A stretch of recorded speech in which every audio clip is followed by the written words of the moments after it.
The stock market is blasting up. In this video, we're going to talk about why this is happening and the most important news you need to know about heading into this week. The stock market blasted up, like I said, and we had companies like Chewy, Roblox, and Tesla explode. So, Tom, what's going on in the market? Yeah, like you said, Mike, overall, a lot of these big tech stocks helped the market rip up today. Tesla itself was up 9.3%. Chewy was up 10.9%. There wasn't really any huge news this morning that pushed the market up directly. But as we can see here on the heat map with FinViz today, obviously a lot of stocks were flying up. I noticed that the bank stocks were up a lot today as well. Even some of the slower movers like McDonald's and Starbucks were moving up. Amazon was up, like I said. Tesla up 9%. The oil stocks came back to life today after getting destroyed over the past couple of weeks, but they were coming back. Healthcare stocks were up. The big two, Apple and Microsoft, as we know, two of the bigger ones in the S&P 500 were up as well. So just a really good day in the market overall, Mike. I know that Facebook or Meta was actually down 4%, a little bit unfortunately there, while the rest were up. They had some unfortunate Russian news that we'll talk about a little bit later. They actually did have some cool headset news too, but yeah, this heat map is awesome, Mike. Great start to the week, actually. Yeah, there we go. Guys, before we move on, make sure to let us know what stocks you are watching in the comments down below. Let us know what your favorite setups are or anything like that, and there's a good chance we'll cover those stocks in the next video. So let us know in the comments down below. But Tom, Meta, formerly known as Facebook, was one of the only stocks down today. What is going on? Yeah, it was actually pretty bad. So they actually had a pretty bad loss in a Russian court today that's going to apparently impact their ad revenue. And as we know, Russia has actually banned Facebook on March 11th, and they launched a criminal investigation. I will say I don't know the exact date that they banned them, but that was the date that they launched that investigation nonetheless. In the end, they've been having a lot of issues in Russia, obviously, because Russia does not like Facebook. Apparently, they've been saying that Meta had a decision to allow violent posts against Russian forces, citing that such posts threaten the safety of Russian citizens is part of the reason why they banned them. So it's definitely bad to see. But today, the judge actually, or the court, I should say, ruled against Meta's appeal to withdraw the extremist activity tag from their platform in Russia. So overall, it's just a bad thing for Facebook. Obviously, they're not going to be able to get any good ad revenue from Russia, Mike. And in the end, I don't think it's going to really hurt Meta too much. But yeah, as you said, their stock was one of the only ones down today. And they were down 4% on a day where, big stocks like Apple were up like 3.2%. Exactly. So while that news definitely hurt Meta, there was some very interesting news with their headsets and how they're looking to get more into the virtual reality / metaverse industry. So what's the news?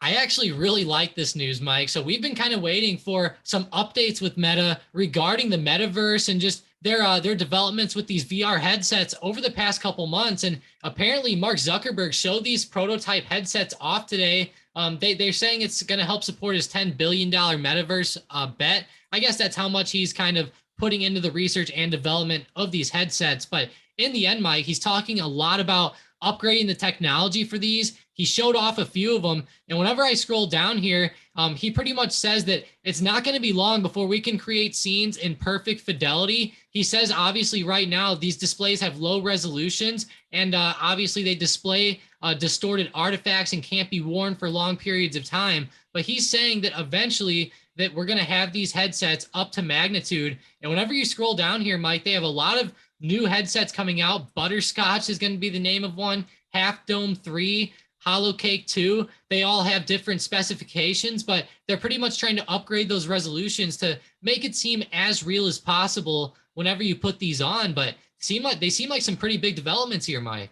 Exactly. These prototypes look awesome, and as a Meta shareholder, I love to see updates like these. Meta is investing a ton into the metaverse and virtual reality, which is awesome to see. And I know that they're just dominating the virtual reality headset industry right now, and it's just expected to continue to grow. So I'm very excited for more news, and hopefully Meta stock starts to finally pop up because it's been brutal. Yeah, exactly. I think that news in Russia, obviously, that hurt them today, but I feel like over the next couple weeks, Meta might start to taper off. And Mike, as we know, they have earnings coming up here on July 27th, actually, almost just like a month and 7 days from now. So not too long away is those earnings, obviously. We're going to have a big earnings season coming up. Like you talked about in today's video, it's going to have a big impact on the market and a lot of these stocks that are currently pretty low right now. You know it. And then one other interesting thing I saw today was related to Kellogg's and how they are splitting their company into three separately publicly traded companies. So fill us in. Yeah, this is actually pretty big here. So in pre-market, they ran up a ton up to 73.52. That's actually like an 8.8% increase around from Friday's closing price. And if they would have closed up there, it would have been a great day, but they ended up closing up 1.95%. Actually, not too bad. But like you said, they're splitting off into three different public companies focusing on snacks, cereal, and plant-based foods. I went through this article. They actually do not have any names out yet for these companies, and they're actually exploring a potential sale of the plant-based foods company. So that's going to be interesting to see there. But this is expected to be completed by the end of 2023. So about a year and like 4 months, year and 3 months from now. So it's definitely going to be a pretty big time. Hopefully we end up seeing Kellogg's, Mike, start to go back up a little bit before this happens. But I don't know how this stock is going to react, with that type of announcement. I don't know. I would kind of expect it to go either way here. Kind of hard to tell with the price action too. Like they're kind of right in the middle of the range. Yeah, this news is not really game changing, to be honest. It's just not something you see every day. And then, Tom, one other thing I want to talk about is the schedule for the rest of the week in terms of earnings and Powell. So I know Powell is set to testify tomorrow and Thursday. What time?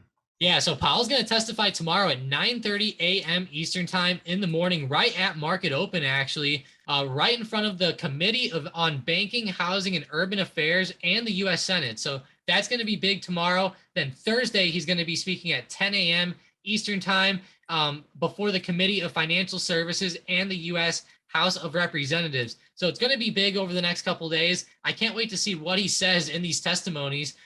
Obviously, he's probably just going to repeat what he's been saying in these FOMC press conferences and stuff. But nonetheless, I think it'll end up being pretty big for the market, especially if he starts saying some pretty negative stuff about inflation and etc.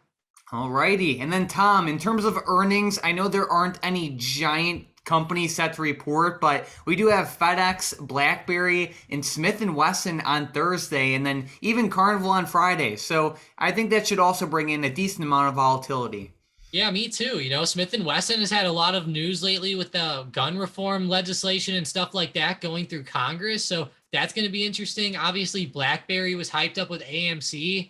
FedEx has been going honestly pretty insane over the past year. If we look at FDX on that daily chart, Mike, they have been all over the place to the upside and the downside, honestly. So hopefully they start to keep bouncing off this $200 support. And who knows, if these earnings go well, though, they might start to pop back up. And I know shippers have been doing pretty well over the past few years.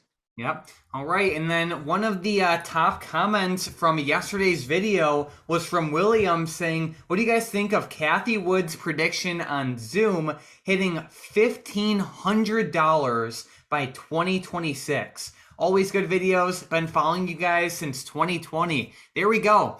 So I own Zoom. I like Zoom. I believe in Zoom. I'm happy to own Zoom. But a price target of $1,500 by 2026 is pretty insane. So I do not see Zoom hitting $1,500 by 2026. Kathy Wood, especially lately, has come out with some very, very bold predictions that I don't agree with. Zoom is one of them. But yeah, I like Zoom. I'll continue to own it, but 1,500 by 2026 is pretty excessive. Yeah, exactly. And Mike, we always have to be careful when we talk about Kathy Wood. I mean, look at her fund, ARKK, the innovation ETF, kind of looks like Zoom's chart. It topped up there around 159, came all the way down to $40 now. Zoom itself was at 588 at the top. Now it's all the way down to 113. That is one heck of a drop. I definitely don't see it going up to 1,500 or anything like that either, Mike. But, nonetheless, I do like the stock right here. I think it's actually at a pretty good price right now. I do like how it's kind of holding that $100 support as well. So in the shorter term, I'm going to really keep my eyes on it. for a possible breakout. But yeah, $1,500 is definitely insane. Mike, we always talk about good percentages of the upside in the market, and it's hard to even say like Tesla's went up that much over the past couple of years. Yeah, exactly. All right, well, let's get right into today's momentum plays. With the first one, we have Roblox to the upside. Yeah, Roblox had a great day. Go ahead and make them break out above $30. I think that's actually going to be a big psychological level too. All right, with the next one, we have Beyond Meat also to the upside. Yeah, Beyond was up 7%. So many stocks were popping today. Make them break above 25.62. And with the last one, we have Zoom also to the upside. Yeah, good old Zoom up 3.47%. Actually makes Zoom go ahead and break above 115. All right, so we're watching Zoom, Beyond Meat, and Roblox for potential day trades to the upside tomorrow, only if they break above the level Tom listed. But if you guys trade options, definitely check out that first link in the description and the comments down below. Our bot did pretty well again today. It signaled Walmart calls at $273, and they popped all the way up to $317. The bot has been doing very, very well lately, with one of the best plays being Boeing from last week that went from $375 all the way up to $810 within a couple hours. Definitely check it out. You won't find it anywhere else. It's awesome. You can cancel at any time, and we have a coupon running. Check it out. It's awesome. And Tom, do you have any final thoughts or anything you're watching for the market tomorrow? Yeah, I was really keeping my eyes on gold heading into this week, and gold did pull back a little bit today as the market fell down, but I'm still going to keep my eyes on the gold sector overall. I'm also still watching some of these oil stocks. I noticed ZOM had a really good recovery today along with Oxy. Kind of interesting to see these stocks starting to taper off here, form some good support. So I'll definitely be watching these oil plays for some more breakouts tomorrow. But yeah, it was just a great day in the market, Mike. I was really glad to see the SPY popping up. And for everybody who's interested in technicals, I kind of wanted to hit everybody with this today. Whenever I look at a max daily chart on the Dow futures, Mike, we just bounced right off of that pre-COVID high. You can see I circled it here. It's right around 29,500, right around $30,000 as well. We're having a really good bounce today, right off of that support. So hopefully it keeps up. I'm not saying this is going to be the low here, but it's definitely good to see us bouncing off of that key level there. All right, there we go. Thank you guys so much for watching. If you're new to the channel, make sure to subscribe. We post brand new videos every single day. Besides that, let's have an awesome week.